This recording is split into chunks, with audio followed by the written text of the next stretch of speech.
A gunslinger past his prime, a widow with 3 mouths to feed, a marriage of convenience that outlaws mocked as weakness. But when bullets fly and blood runs, cold love proves deadlier than any draw. The wedding lasted 4 minutes. No flowers, no music, just a tired preacher mumbling words that didn't mean much to either of them. Cole Garrett stood stiff in his dusty coat, hat in hand, while beside him Catherine Miller, soon to be Catherine Garrett, kept her eyes fixed somewhere past the preacher's shoulder. Her 3 children huddled behind her like frightened birds. The oldest boy, Daniel, maybe 10 years old, glared at Cole with open suspicion. The middle girl, Sarah, clung to her mother's skirt. And the youngest, a boy of 5 named Thomas, just looked confused about why they were in a church that smelled like old wood and sadder prayers. When the preacher said, "You may kiss the bride," Cole just nodded once. Catherine returned the gesture. That was that. They walked out into the Nevada heat as husband and wife, strangers bound by necessity rather than affection. Cole had needed someone to cook and mend and make his failing ranch look less like a graveyard. Catherine had needed a roof that didn't leak and food for her children that didn't come from charity. It was practical, cold, and everyone in Bitter Springs knew it. The Outlaws knew it too. They were drinking outside the saloon when the wedding party, if you could call it that, walked past. 6 men, rough and scarred, led by a snake named Vincent Cross. They'd been circling Cole's property for months, waiting for him to fold, waiting for the chance to take what little he had left. Cross leaned against the hitching post, bottle in hand, grinning like a coyote. "Well, well," Cross called out, loud enough for the whole street to hear. Cole Garrett finally found himself a woman, and look at that, comes with a whole litter of cubs. His men laughed, cruel and sharp. "Didn't know you were the family type, Garrett. Thought you were supposed to be fast with that gun of yours. Now you're playing daddy to another man's children." Cole's jaw tightened, but he kept walking. Catherine's hand slipped into his, not affectionate, just steadying. A message: don't. The children pressed closer. Daniel's fists clenched at his sides, but Catherine squeezed his shoulder firmly. They made it to the wagon without Cole drawing his gun, though every step felt like swallowing glass. As they pulled away, Cross shouted after them, "Enjoy your new family, Garrett. Won't last long out here." More laughter, more sneering. Cole didn't look back, but his knuckles were white on the reins. The ride to the ranch was silent except for the creak of the wagon and the wind scraping across the flats. Catherine sat beside him, back straight, face unreadable. The children sat in the back, whispering to each other in voices too low to hear. Cole wondered what they thought of him. Probably nothing good. He was a stranger who'd married their mother out of convenience, a man with a reputation that didn't inspire trust. Gunslinger, drifter, killer, some said, though most of those stories were exaggerated. Still, he'd done enough to earn the whispers. When they reached the ranch, it looked worse than Cole remembered. The house leaned slightly to one side, the barn needed repairs, and the fence posts were rotting in places.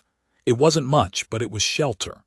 Catherine climbed down from the wagon without waiting for help and immediately started surveying the place like a general assessing a battlefield. The children followed her lead, quiet and watchful. "Daniel," Catherine said, her voice firm but not unkind, "help Mr. Garrett unload the wagon. Sarah, check the well and see if the water's clean. Thomas, stay close to me." The children moved instantly, obedient and efficient. Cole watched them work and realized these weren't soft town children. They'd learned survival the hard way. Catherine turned to him then, meeting his eyes for the first time since the ceremony. "I'll cook tonight if you've got anything worth cooking.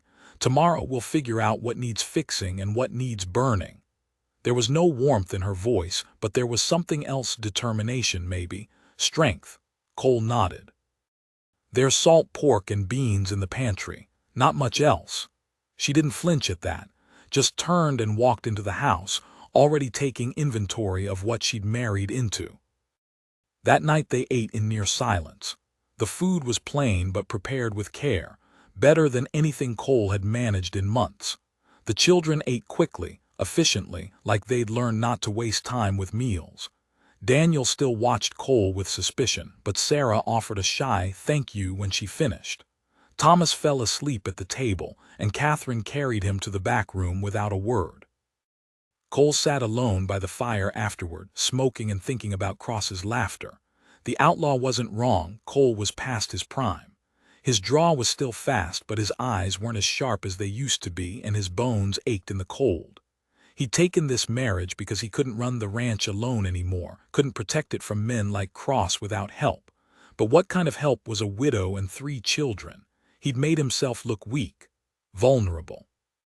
And in this country, that was as good as painting a target on your back. Catherine emerged from the back room and poured herself coffee. She stood by the fire, warming her hands, not looking at him. "Those men today," she said quietly, "they'll come back." "I know," Cole said. "You planning to fight them?" "Don't have much choice." Catherine was quiet for a moment, staring into the flames. "My husband died because he thought he could fight men like that alone, thought being stubborn was the same as being strong." She looked at Cole then, her eyes hard. "Don't make the same mistake." Cole studied her face, lines around her eyes from worry and sun, mouth set in a line that had learned not to expect softness from the world. "You saying I should run?" "I'm saying you should be smart." She set her cup down. "I didn't marry you to watch you die for nothing. Those children have already lost one father." The words hit harder than Cole expected. He looked away, jaw working. "I'll do what I can." "Then do it smart," Catherine said. She disappeared into the back room again, leaving Cole alone with the fire and the weight of responsibility he hadn't fully understood until now. The next morning Cole woke to the sound of hammering. He stumbled outside to find Daniel already at work on the fence, driving nails with focused determination. Catherine was in the garden plot, clearing rocks and dead brush. Sarah carried water from the well, making trip after trip without complaint. Even little Thomas was stacking kindling by the door, his face serious with concentration. They worked all day. Cole repaired the barn roof while Daniel helped hold boards steady. Catherine organized the house, throwing out what was broken and arranging what remained into something resembling order. By sundown the ranch looked less like a dying thing and more like something worth defending. Cole watched his new family move around the property and felt something unfamiliar stir in his chest. Not love, not yet, but maybe the beginning of belonging. That night after supper, Daniel finally spoke to him directly. "You know how to shoot, right?" The boy's voice was careful, testing. "I do," Cole said. "Good." Daniel looked down at his plate. "Because my pa didn't, and when the bad men came he couldn't stop them." The boy's voice cracked slightly. "I don't want that to happen again." Cole met Catherine's eyes across the table. She looked away quickly, but not before he saw the pain there, raw and still bleeding. "I'll teach you," Cole said to Daniel. "How to shoot, how to defend this place, but you listen to everything I say, understand?" Daniel's eyes widened. He looked to his mother. Catherine hesitated, then nodded once. "If Mr. Garrett thinks you're ready, then you learn, but you don't touch a gun without his permission."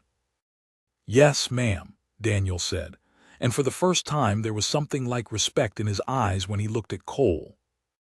2 days passed in hard work and careful distance. Then on the 3rd day, Cross and his men came riding up the road in a cloud of dust. 6 riders, all armed, moving with the lazy confidence of men who'd never been told no. Cole saw them coming from the barn. His hand moved instinctively to his gun, but Catherine was there suddenly, stepping in front of him.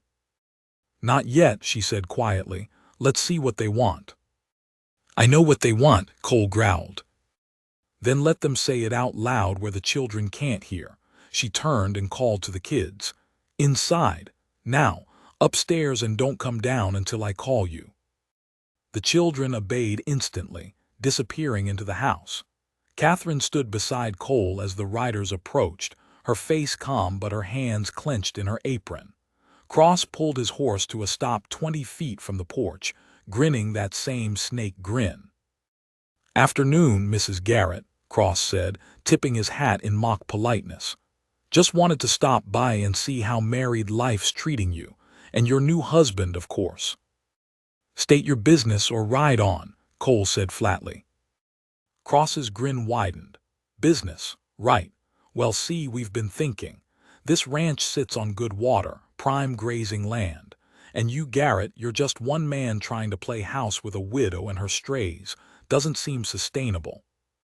We're managing fine, Catherine said, her voice steady. Cross ignored her, eyes locked on Cole. I'm prepared to make you a generous offer. $200 and safe passage east. You and your new family can start fresh somewhere soft. Somewhere you don't have to sleep with one eye open. Not interested, Cole said. You should be, Cross's smile faded. Because the alternative is we take this place anyway and you don't get the 200 or the safe passage. He let that hang in the air, heavy with threat. Catherine stepped forward suddenly, drawing Cross's attention. You're not the first man to ride onto my property making threats. My first husband died defending this land from men just like you. And you know what I learned? She paused, meeting Cross's eyes without flinching. Bullies only respect strength. So here's my message. We're not leaving. And if you come back here looking for a fight, you'll find one. Cross stared at her, surprise flickering across his face before hardening into anger. Bold words for a woman hiding behind a washed-up gunfighter. Test me and find out, Catherine said coldly. For a long moment nobody moved. Then Cross laughed, but it sounded forced. You got 3 days to reconsider. After that, we stop asking nice. He wheeled his horse around and his men followed, riding back down the road in another cloud of dust. Cole and Catherine stood in silence until the riders disappeared. Then Catherine's shoulders sagged slightly, and she let out a breath she'd been holding. 3 days, she said quietly. 3 days, Cole echoed. That night they sat at the table after the children were asleep, planning. Catherine drew a rough map of the ranch on paper. We can't defend everything, she said, but we can make them think twice about attacking. Cole studied her, surprised. You've thought about this before. Every day since my husband died, Catherine said simply. I won't let it happen again. They worked into the night, mapping defenses and fallbacks, counting ammunition and supplies. And somewhere in those hours, Cole realized the Outlaws had been wrong. This wasn't weakness. This was something far more dangerous, 2 people with everything to lose and nothing left to fear. The 3 days passed like water through a sieve, too fast and impossible to hold onto.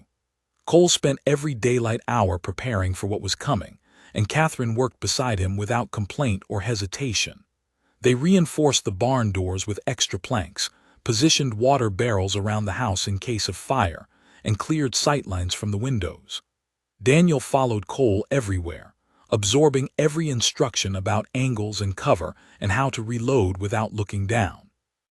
The boy had steady hands and a grim determination that reminded Cole too much of himself at that age. Sarah surprised them both. On the second day, she appeared with an armful of glass bottles she'd collected from God knows where. Mama said we could fill these with kerosene, she said matter-of-factly, in case we need to make fire fast. Catherine met Cole's eyes over the girl's head, and something unspoken passed between them, pride mixed with heartbreak that a child so young understood the necessity of burning men alive if it came to that. Even little Thomas contributed in his way. He became their watchman, perched on the porch with instructions to ring the dinner bell if anyone came down the road. The boy took his job seriously, barely blinking as he stared at the horizon for hours. Catherine would bring him water and biscuits, ruffling his hair gently before returning to her work. The child never complained, never asked to play. He just watched. On the evening of the second day, Cole found Catherine in the kitchen cleaning rifles. Her movements were practiced, efficient, not the fumbling of someone learning but the muscle memory of someone who'd done this before. Cole leaned against the doorframe, watching her work. Your first husband teach you that? Catherine didn't look up. No, I taught myself after he died.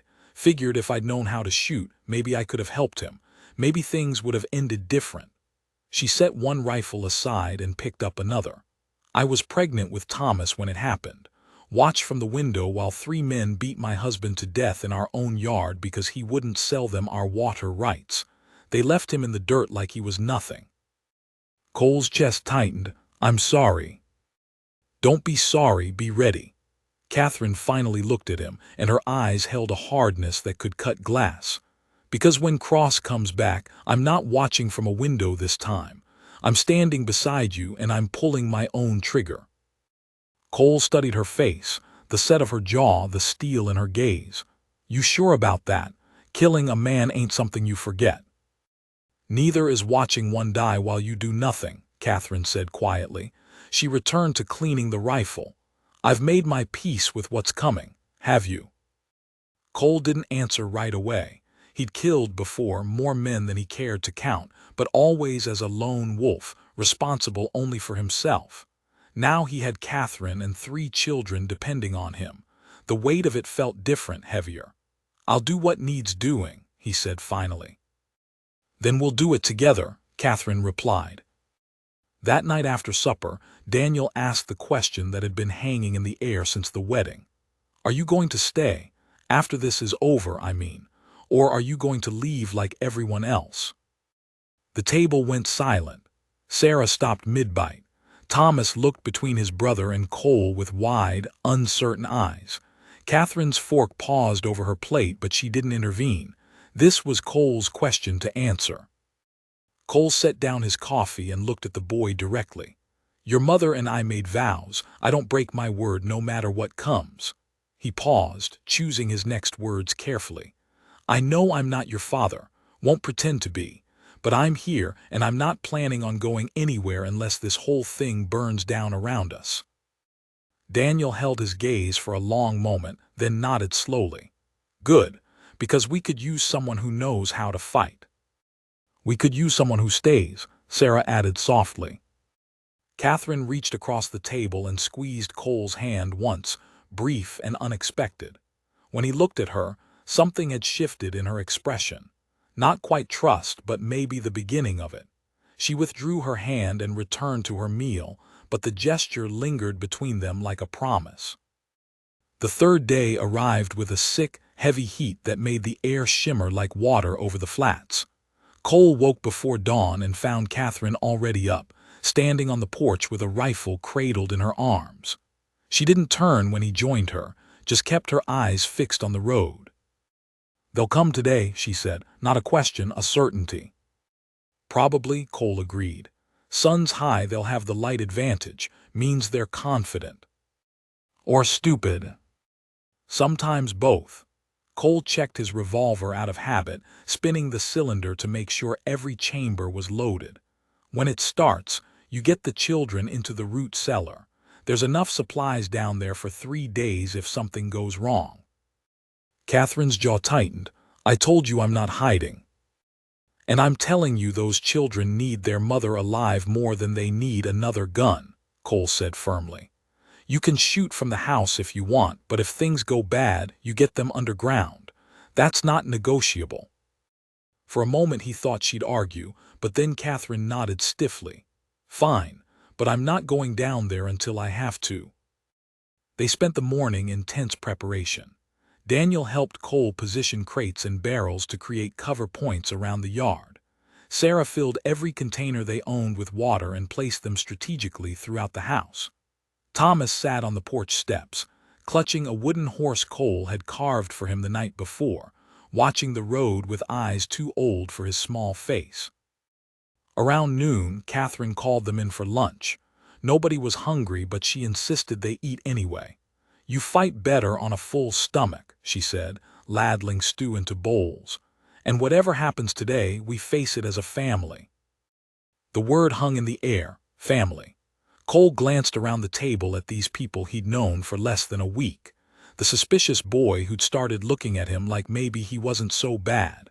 The quiet girl who'd thanked him for fixing her doll's arm. The little one who'd climbed into his lap last night and fallen asleep there. And Catherine, the widow who'd married him out of necessity but stood beside him now like a partner. Something fierce and protective swelled in Cole's chest, surprising him with its intensity. Family, he repeated quietly and meant it. They just finished eating when Thomas rang the bell. The sound cut through the afternoon like a blade. Cole was out the door instantly, Catherine right behind him. 7 riders this time. Cross had brought reinforcements. They came at a walk, taking their time, spreading out as they approached to make themselves harder targets. "Upstairs," Catherine told the children, her voice calm but brooking no argument. "Windows on the north side. Stay low and don't look out unless I tell you." The children obeyed without question, their footsteps quick on the stairs. Catherine positioned herself at the front window with her rifle while Cole stepped onto the porch, hand resting casually on his gun. Cross reined in his horse 30 feet from the house, that snake grin plastered across his face. "Garrett, Mrs. Garrett, I see you've decided to make this difficult." "You're the one making it difficult," Cole called back. "We gave you our answer. Time for you to respect it and ride on." Cross laughed and his men joined in, a chorus of mockery that grated against Cole's nerves. "See, that's where you're wrong. We're not here to negotiate anymore. We're here to claim what's ours. You got 2 choices. Leave now with your lives, or we drag your bodies out later and burn this place to the ground." "Third option," Catherine's voice rang out from inside the house, clear and cold. "We kill every last one of you and leave your corpses for the buzzards." The laughter died. Cross's smile twisted into something uglier. "You got a lot of mouth for a widow, lady. Maybe someone should teach you some manners." "Try it," Catherine said flatly. Cole watched Cross's hand drift toward his gun. Time seemed to slow, that familiar cold clarity settling over him, the feeling he'd had before every gunfight that mattered. He could see the tells, the tightening of Cross's jaw, the slight shift of weight in his saddle, the way his fingers flexed once before reaching. Cole's hand moved. The first shot cracked across the yard before Cross cleared leather. Cole's bullet took the outlaw in the shoulder, spinning him sideways in his saddle. The yard exploded into chaos. Cross's men drew and fired, bullets punching into the porch and the house walls. Cole dove behind a water barrel as return fire erupted from the house, Catherine's rifle barking once, twice, 3 times with deadly precision. One rider fell, clutching his chest. Another's horse screamed and reared, throwing its rider. Cole fired again, catching a man in the leg. The outlaw went down hard, cursing and scrambling for cover behind his fallen horse. Cross was shouting orders, trying to rally his men, but the ambush had scattered them. They'd expected easy pickings, not organized resistance. Cole reloaded behind cover, his hands steady despite the adrenaline singing through his veins. A bullet smashed into the barrel beside him, spraying water across his face. Cole rolled right, came up firing, and dropped another rider. 4 men left now, plus Cross, who was clutching his wounded shoulder but still in the saddle. The outlaws were retreating, firing wildly as they backed toward the road. Catherine's rifle spoke again, and another man howled, his arm dangling uselessly. "Fall back," Cross screamed, wheeling his horse. "Fall back, damn you." The surviving outlaws needed no encouragement. They spurred their horses and fled, leaving 2 dead men and 1 wounded in the yard. Cole stood slowly, gun trained on the wounded man who was trying to crawl toward the road. Catherine emerged from the house, her face pale but her hands rock steady on her rifle. "Let him go," she said quietly. Cole hesitated, then nodded. The wounded man dragged himself to his feet and stumbled after his fleeing companions, leaving a trail of blood in the dust. Cole and Catherine stood side by side, watching until the riders disappeared over the ridge. The silence that followed was deafening. Then Daniel appeared on the porch, his face white but his eyes burning with something fierce. "You did it. You drove them off." "For now," Cole said grimly. He looked at the bodies in the yard and felt no satisfaction, only tired certainty. "They'll be back, and next time they'll bring more men." Catherine lowered her rifle and turned to him. Blood splattered her dress from where she'd been firing near the window. "Then we'd better be ready." That night they buried the dead outlaws in shallow graves beyond the property line. Cole worked the shovel while Daniel held the lantern, neither speaking. When it was done, They returned to find Catherine had cleaned the blood from the porch and boarded up the bullet holes in the walls. Sarah was putting Thomas to bed, humming softly to calm the boy who'd spent the whole fight hiding under a table with his hands over his ears. Cole found Catherine in the kitchen, her hands shaking as she poured whiskey into a tin cup. She drank it in one swallow, then poured another. "I killed a man today," she said without looking at him. "Shot him right through the heart, watched him fall." Cole said nothing, just stood beside her in the lamplight. "I thought I'd feel different," Catherine continued, her voice barely above a whisper. "Thought I'd feel guilty or sick or something, but all I feel is," she paused, searching for the word, "satisfied, like I finally balanced the scales for what they did to my husband. Does that make me a bad person?" "Makes you human," Cole said quietly.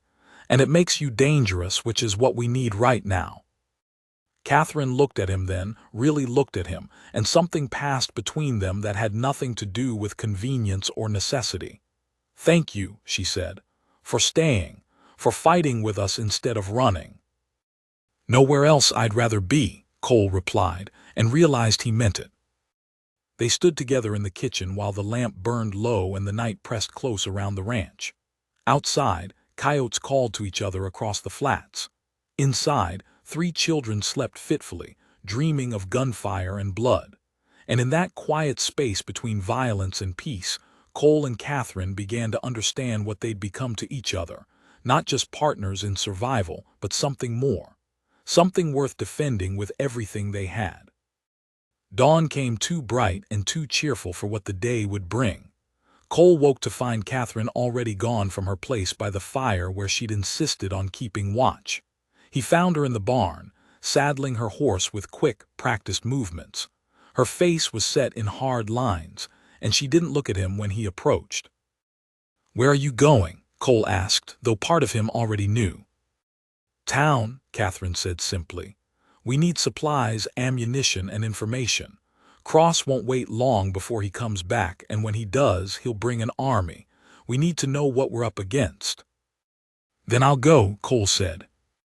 "No," Catherine cinched the saddle tight and finally turned to face him. "You're the fastest gun we have. You stay here with the children. If Cross sends men while I'm gone, they'll think twice about attacking if you're here. But if we're both gone and it's just the children—" She didn't finish the sentence. She didn't need to. Cole's jaw worked. Every instinct told him to argue, to insist he go instead, but her logic was sound. "You sure about this?" "I'm sure about nothing anymore," Catherine admitted, pulling on her gloves. "But we can't sit here waiting to die either. Someone has to move first." She swung up into the saddle with easy grace. "I'll be back before dark. Daniel knows how to shoot if something happens. Trust him."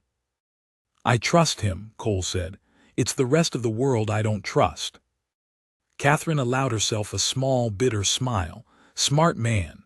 She nudged her horse toward the road, then paused and looked back. "Cole, if I don't make it back—" "You'll make it back," Cole interrupted firmly.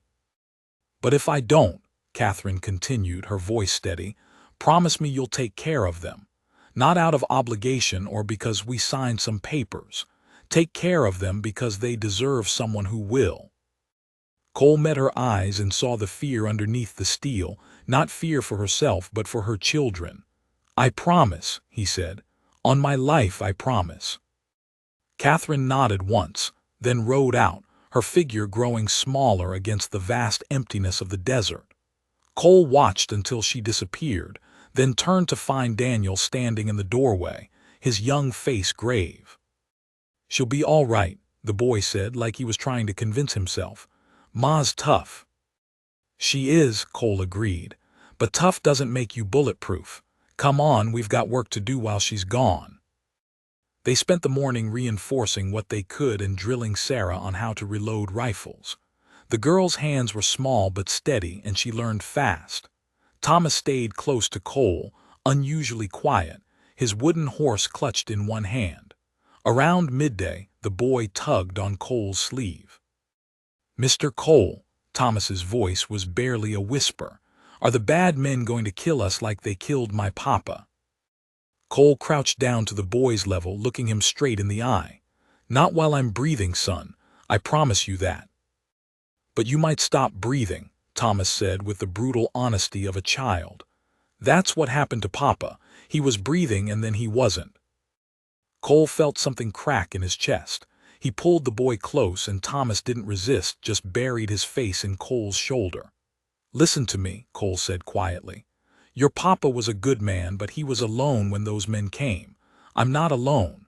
I've got your ma and I've got you three, and together we're stronger than any gang of cowards who hide behind numbers.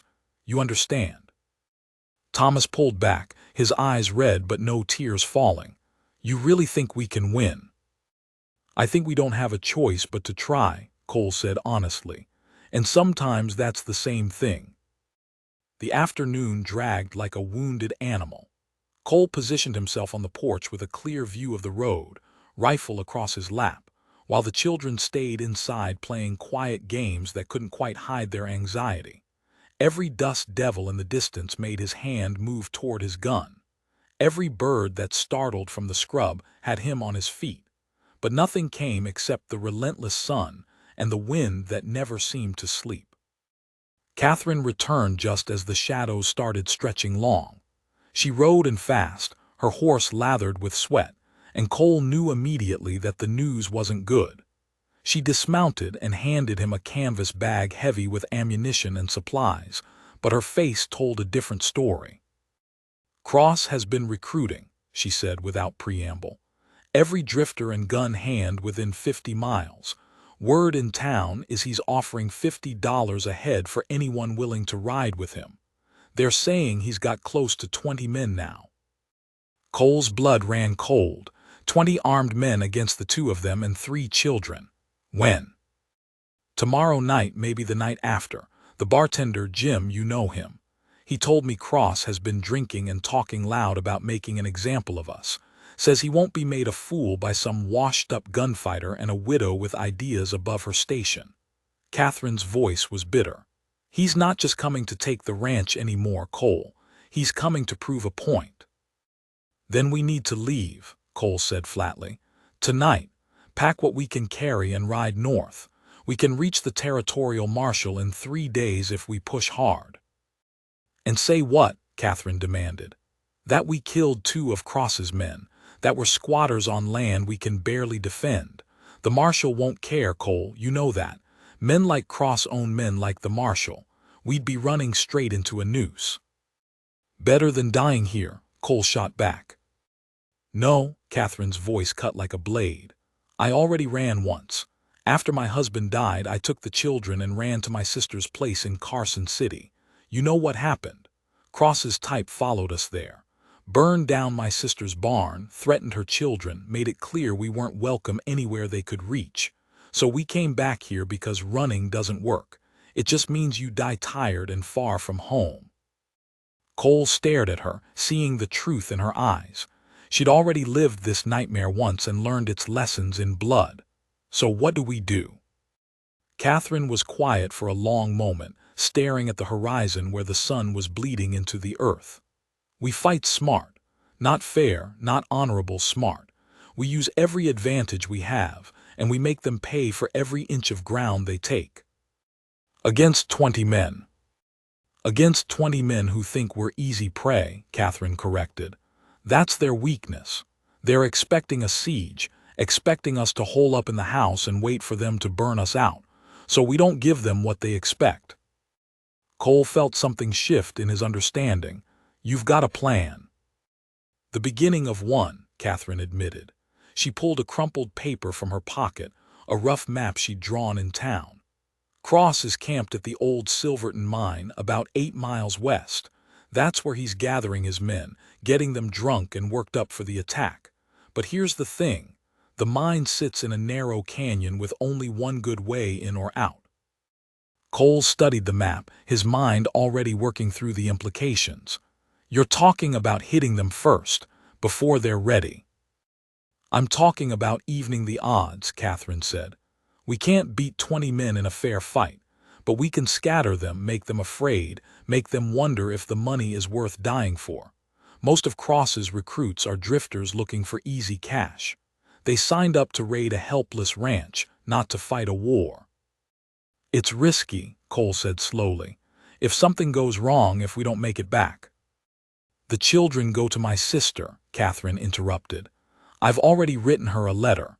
It's in the Bible upstairs with instructions.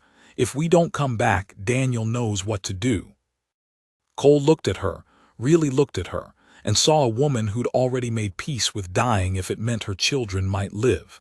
It terrified him and inspired him in equal measure. You're asking me to gamble everything on a long shot. I'm asking you to help me save my family, Catherine said quietly. Our family. The word hit him square in the chest. Our family. Somewhere in the past few days, in the violence and the fear and the desperate hope, these people had become his. Not through blood or even through choice exactly, but through the simple act of standing together when the world tried to tear them apart. All right, Cole said, tell me your plan. They spent the evening preparing while the children slept, their young faces peaceful in a way that made Cole's throat tight. Catherine's plan was audacious, bordering on suicidal, but it had a savage elegance to it. They would ride out before dawn, circle wide to approach the mine from the eastern ridge where the rock formations would hide their approach.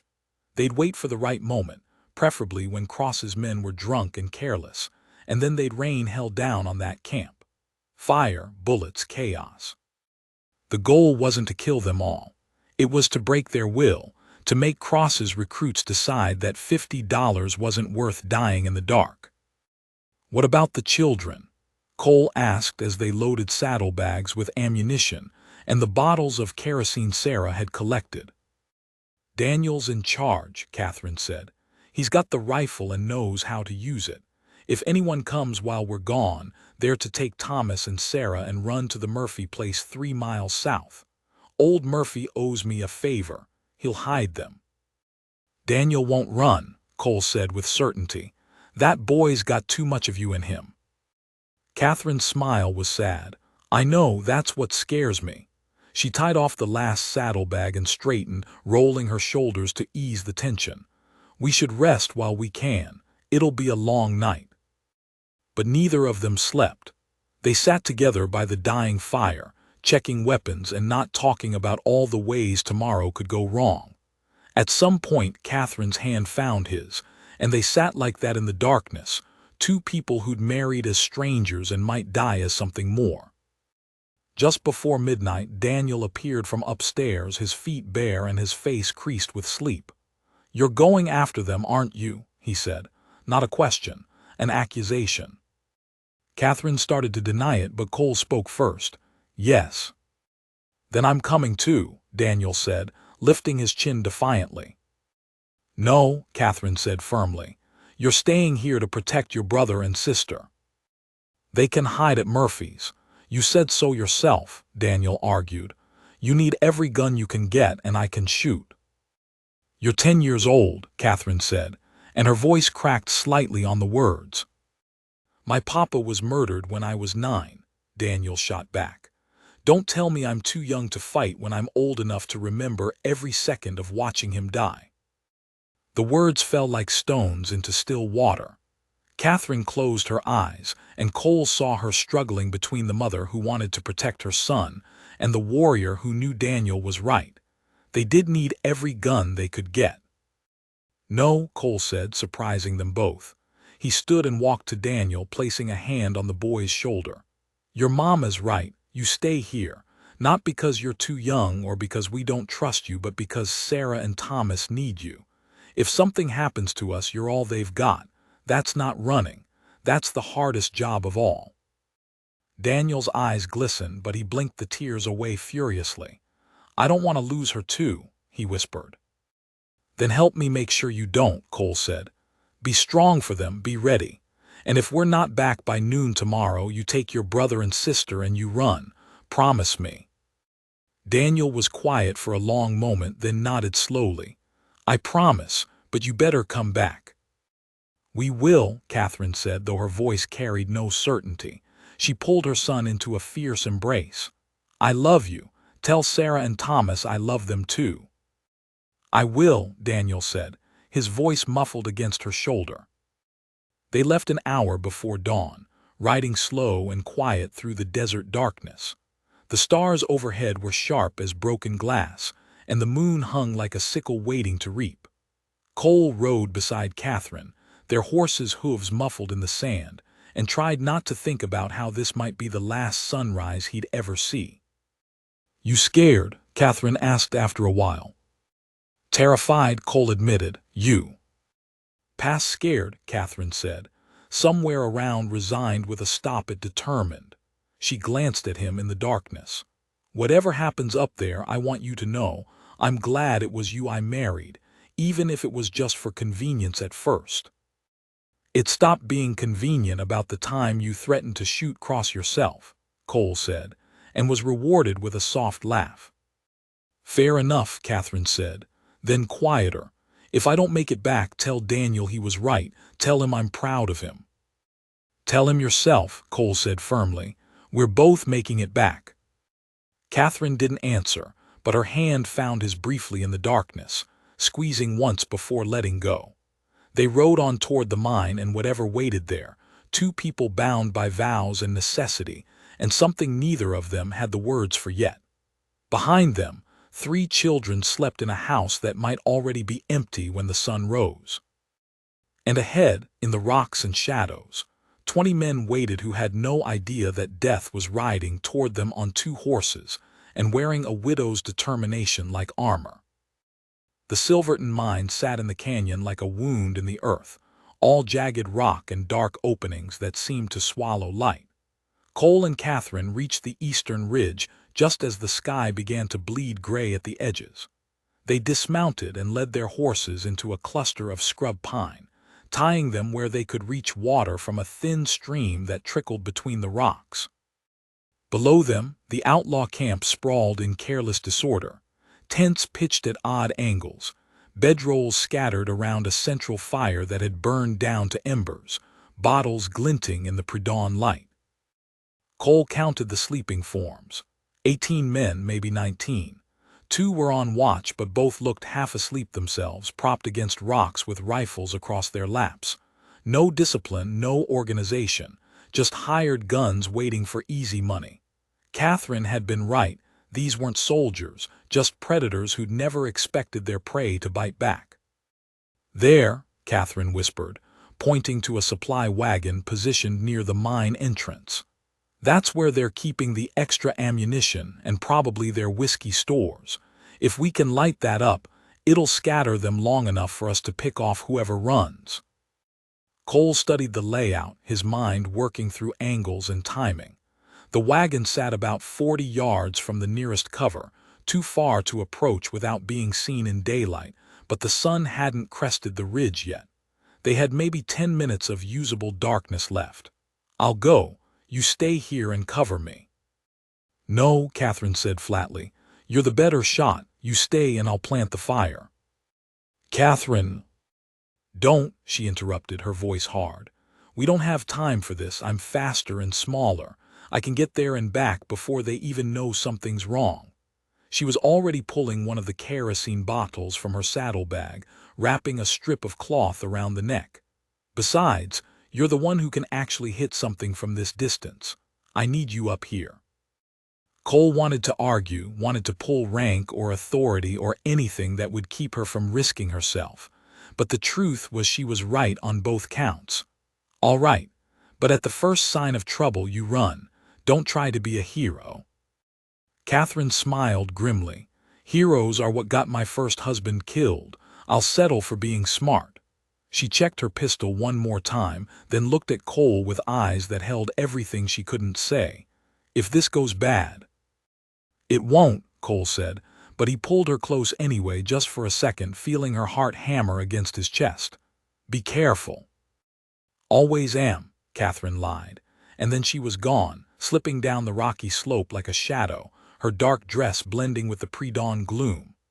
Cole positioned himself behind a boulder that gave him clear sightlines to the camp, rifle ready, and watched her descend. Every stone she dislodged sent his heart into his throat, but the outlaws below remained oblivious, too deep in sleep or stupor to notice danger creeping toward them.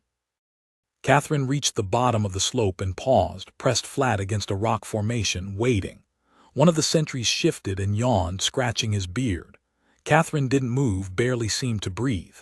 The sentry settled back against his rock, head drooping. She moved again, faster now, darting from shadow to shadow with practiced silence. Cole tracked her progress through his rifle sights, finger resting lightly on the trigger, ready to cover her if someone woke. She made it to the wagon without raising alarm. Cole watched her slip underneath the vehicle, heard the faint clink of the bottle being positioned.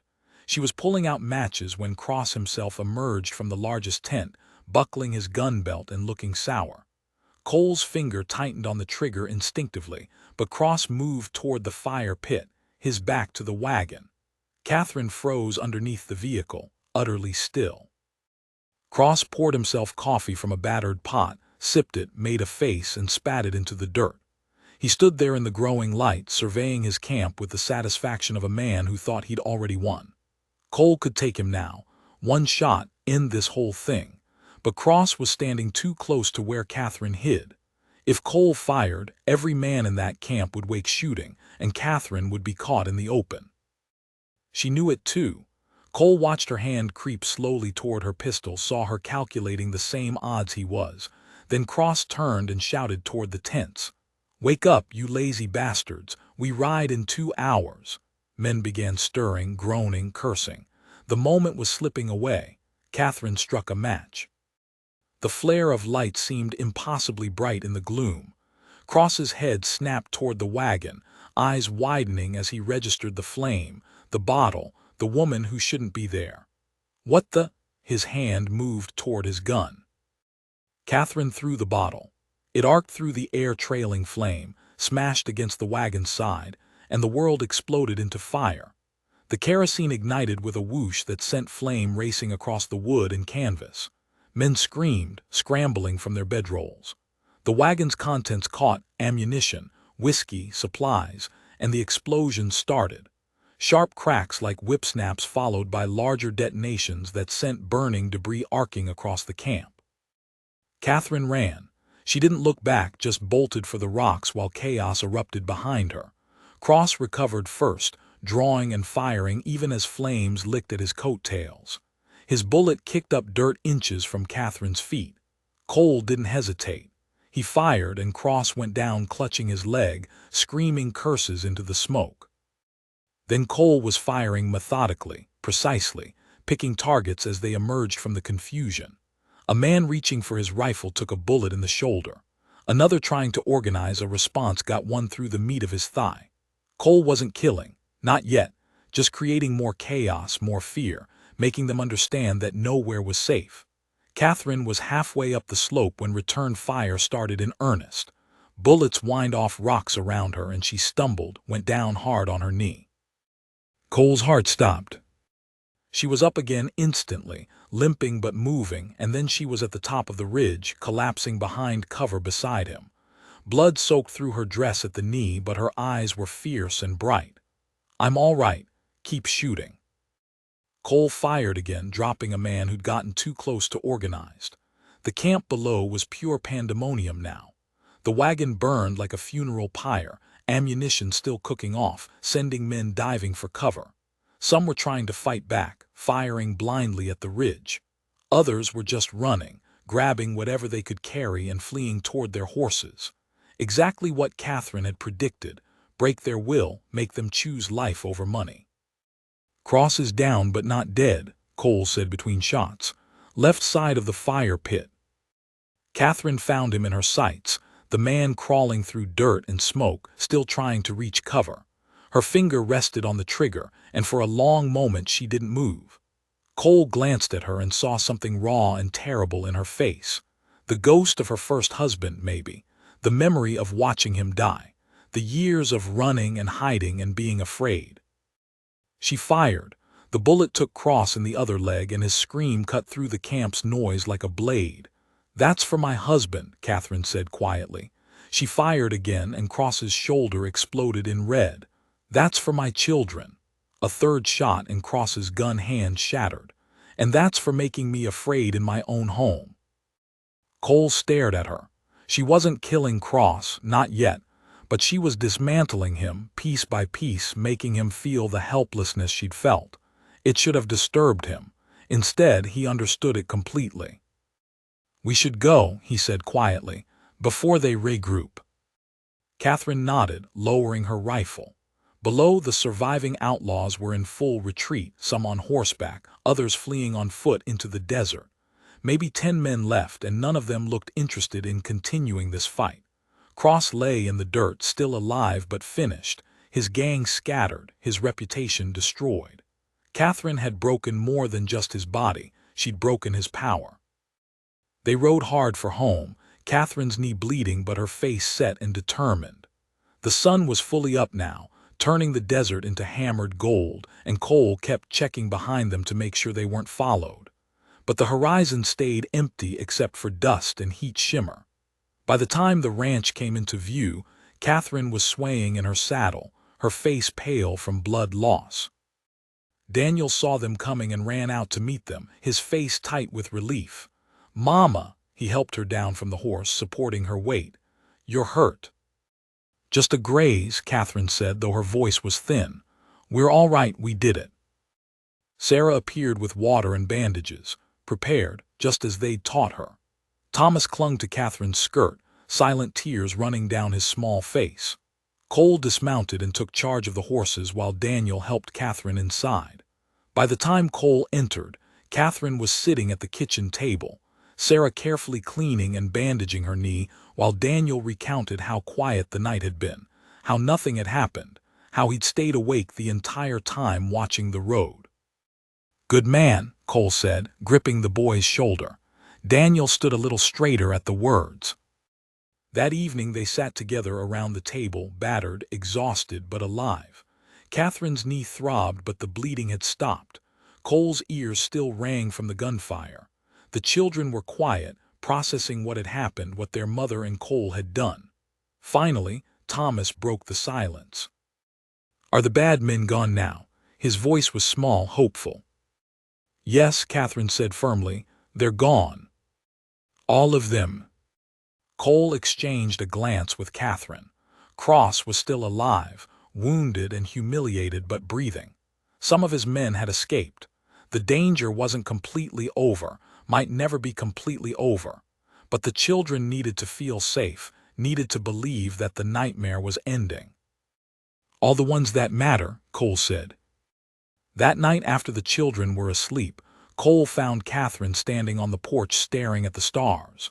Her knee was bandaged and she favored her good leg, but she stood steady. Cole joined her in silence, and for a while neither spoke. "I almost killed him," Catherine said finally. "Cross. I had him in my sights, and I wanted to pull that trigger so badly. Wanted to watch him die the way I watched my husband die." "Why didn't you?" Cole asked. Catherine was quiet for a long moment. "Because I realized killing him wouldn't bring my husband back, wouldn't erase what happened, would just make me into something I didn't want my children to see." She turned to Cole, her eyes reflecting starlight. "I wanted him to live, to know that he lost, to spend the rest of his days remembering that he was beaten by a widow and a washed-up gunfighter, and that all his cruelty and violence couldn't save him." Cole felt something shift in his chest, pride, admiration, something deeper he didn't have words for yet. "You're stronger than I am. I would have killed him." "No, you wouldn't," Catherine said softly. "Not with the children watching, not after everything we're trying to build here." She reached for his hand, and this time she didn't let go. "We're different now, both of us. This place, these children, they've changed us." Cole looked down at their joined hands, rough and scarred and holding on tight. "Yeah," he agreed, "they have." Inside the house, Daniel had woken and was watching them through the window. He saw his mother and Cole standing close, hands clasped, and something in his young face softened. He'd lost one father to violence, but maybe, just maybe, he was gaining something else. Not a replacement, never that, but someone who would stay, someone who would fight beside his mother instead of leaving her to fight alone.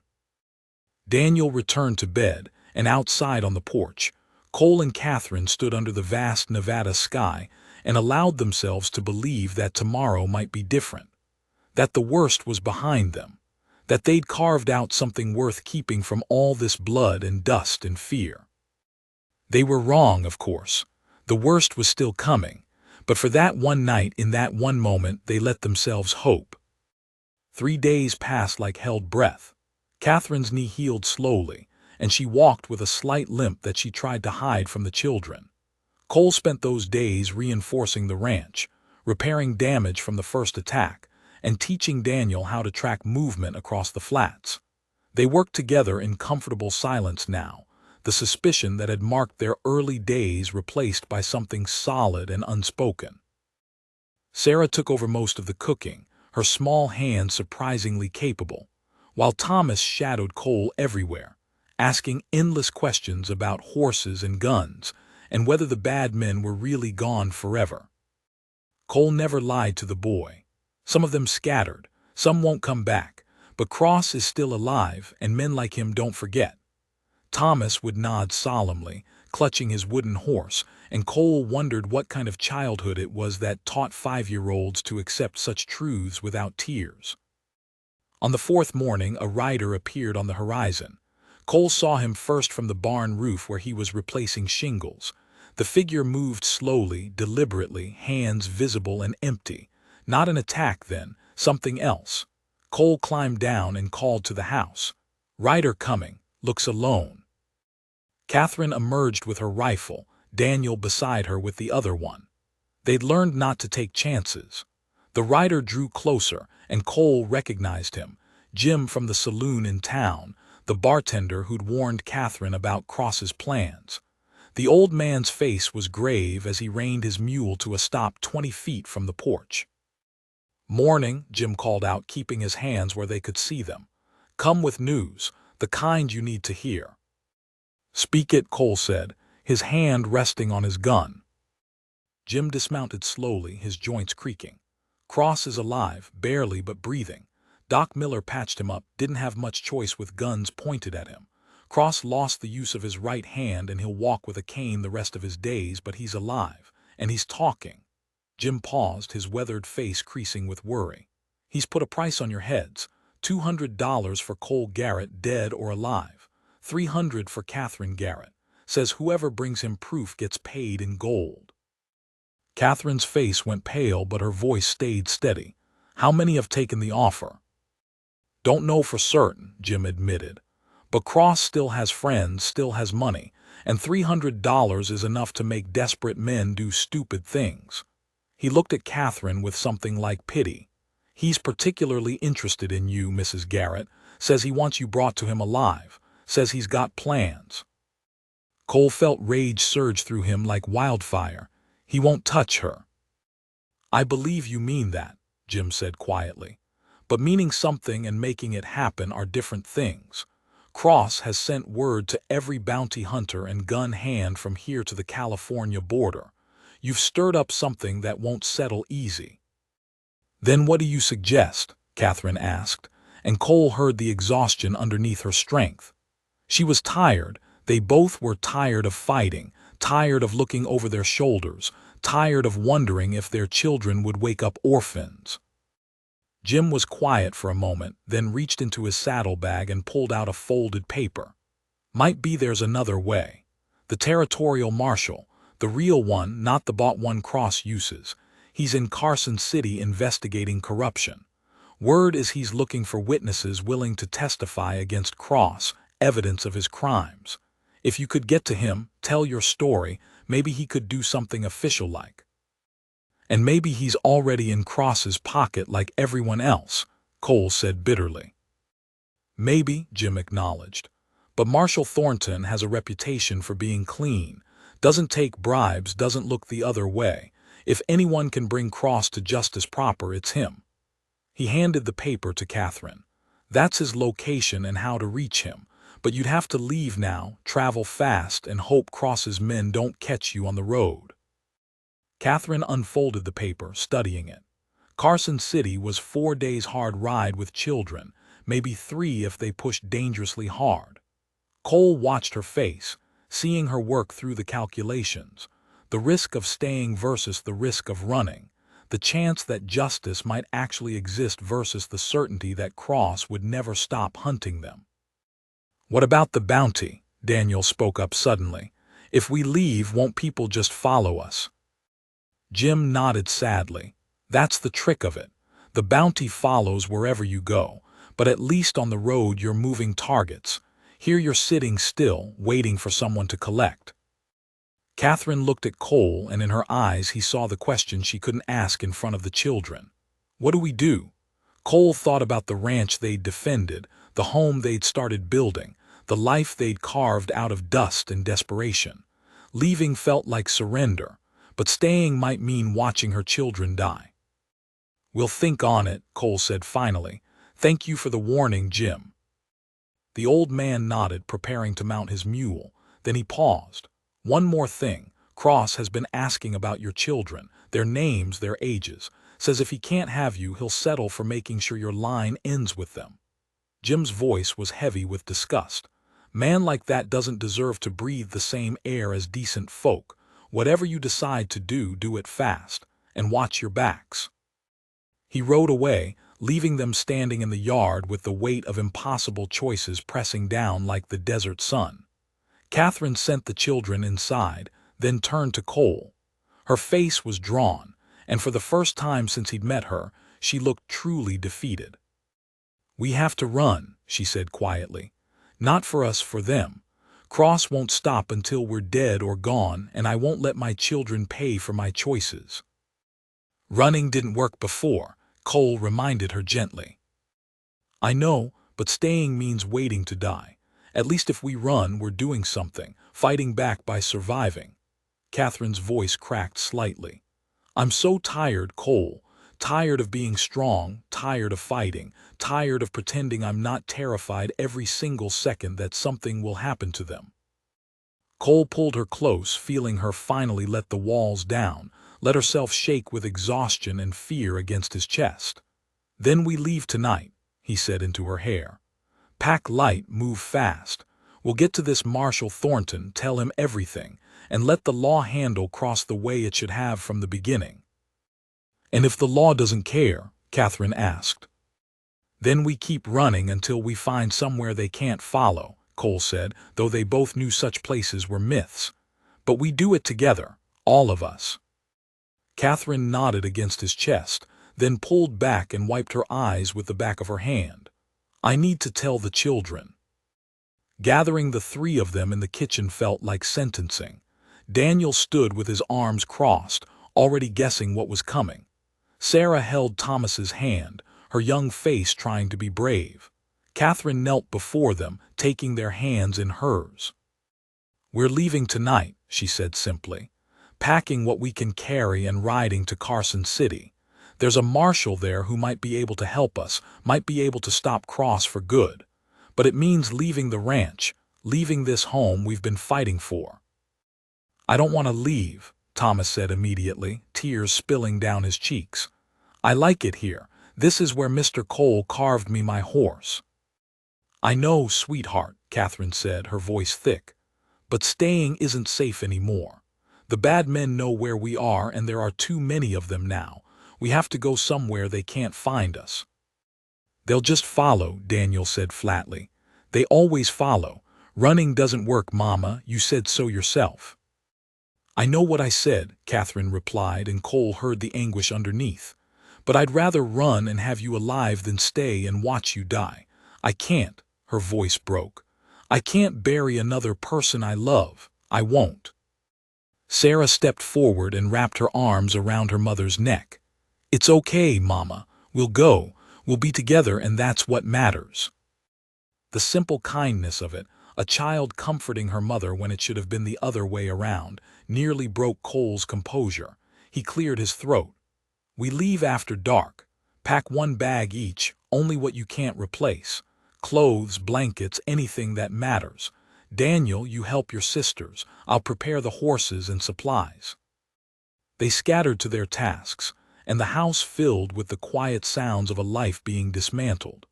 Cole worked in the barn, selecting their strongest horses, packing saddlebags with food and ammunition. He tried not to think about how they were abandoning everything they'd fought for, tried not to feel like a coward for choosing flight over fight. But every time he pictured Thomas's small face asking about bad men, or Sarah's brave attempt at strength, or Daniel's barely contained fury at being forced to run again, Cole knew Catherine was right. Survival wasn't cowardice. It was the hardest choice of all. As twilight bled into full dark, they loaded the horses in tense silence. 4 mounts, one for Catherine and Thomas together, one each for Daniel and Sarah, and one for Cole, plus a pack horse for supplies. It wasn't enough, would never be enough, but it would have to do. Catherine stood on the porch one last time, staring at the house she defended with blood and bullets. "We can come back," Cole said, though he wasn't sure he believed it. "Once Cross is dealt with, once it's safe, we can come back and rebuild." "Maybe," Catherine said softly, "or maybe this place was never meant to be ours. Maybe we were just borrowing it for a little while." She turned away from the house. "Let's go before I lose my nerve." They rode out under a moonless sky, the ranch disappearing behind them into darkness. Thomas fell asleep against his mother's back within an hour, exhausted from crying. Sarah rode beside Daniel, the siblings keeping close to each other. Cole led them north, away from the town, away from Cross and his hunters, toward Carson City and the fragile hope that justice might still exist somewhere in this brutal country. They rode through the night, stopping only briefly to rest the horses. Dawn found them in broken country, all red rock and twisted juniper, miles from anywhere. Cole called a halt in a narrow canyon that offered cover and water from a spring. The children dismummed and collapsed on their bedrolls, too tired even to eat. Catherine moved among them, covering them with blankets, checking that they were comfortable, being the mother they needed even though she looked ready to collapse herself.